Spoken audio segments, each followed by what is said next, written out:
সুন্দর হতে কে না চায়? সবার একটা মনে আকাঙ্ক্ষা থাকে যে আমি সুন্দর আছি, তারপরও আরো সুন্দর হতে চাই।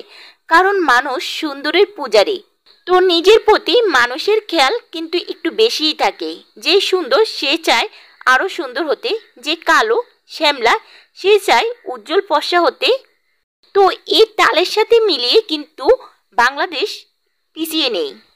আমরা অনেকে আমাদের স্কিনকে ব্রাইটেনিং ফর্সা করার জন্য বিভিন্ন ধরনের নাইট ক্রিম, এছাড়াও স্টেরয়েডযুক্ত ক্রিম এবং মার্কারিযুক্ত ক্রিমগুলো ব্যবহার করে আসছে।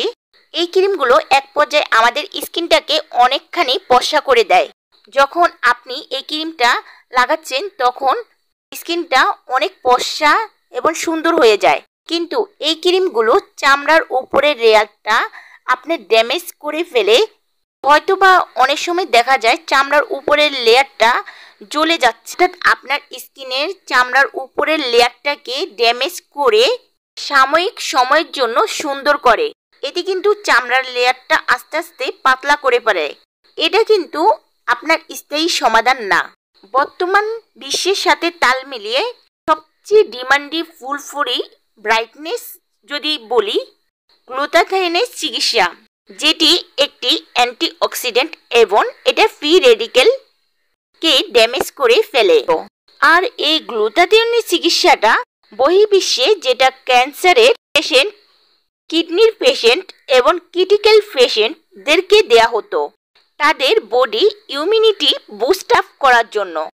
কিন্তু তখন গবেষকরা দেখতে পেলেন এটা ব্যবহারে পেশেন্ট সুন্দর হয়ে যাচ্ছে, ফর্সা হয়ে যাচ্ছে। তো তখন তারা যেটা করলো, এইটাকে সৌন্দর্যবর্ধক প্রোডাক্ট হিসাবে এটা বাজারজাত করা শুরু করে দিল। এবং এটি সবচেয়ে বেশি কার্যকারী হলো আইভিই ফর্মে।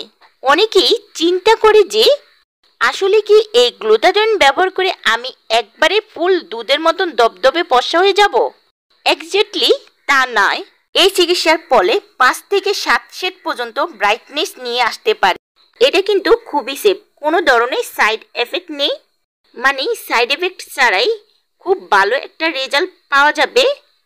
তো যারা সুন্দর হতে চান, আমি অবশ্যই বলবো একজন কনসালটেন্টের সাথে পরামর্শ যান। সতর্কতা হিসেবে বলবো আজে বাজে ক্রিম থেকে বিরত থাকুন। ধন্যবাদ সবাইকে।